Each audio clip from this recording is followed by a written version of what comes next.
炒香后加入一小把虾皮炒香，再加入一勺黄豆酱，继续炒出酱香味儿。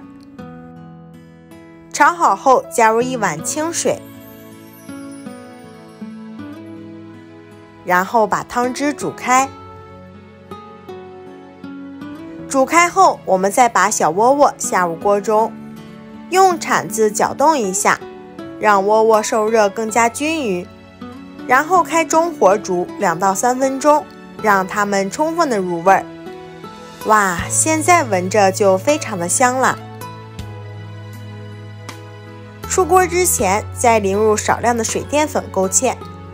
如果喜欢吃青菜的朋友，这时候可以加入一点青菜进来，把汤汁熬至浓稠即可。出锅前我们再滴2滴小磨香油增香，然后装入盘中就可以开吃了。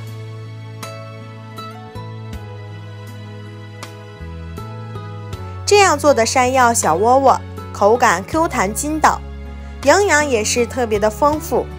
撒一点葱花点缀一下，这样做的山药窝窝也非常适合老人和小孩吃。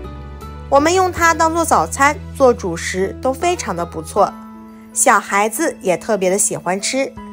山药别再只会蒸着吃、炒着吃了，试试这个做法吧，超级推荐给大家。如果你也喜欢这个做法，就赶紧收藏起来试试吧。点击我的头像可以看到更多的美食视频，我每天会发布不一样的美食视频。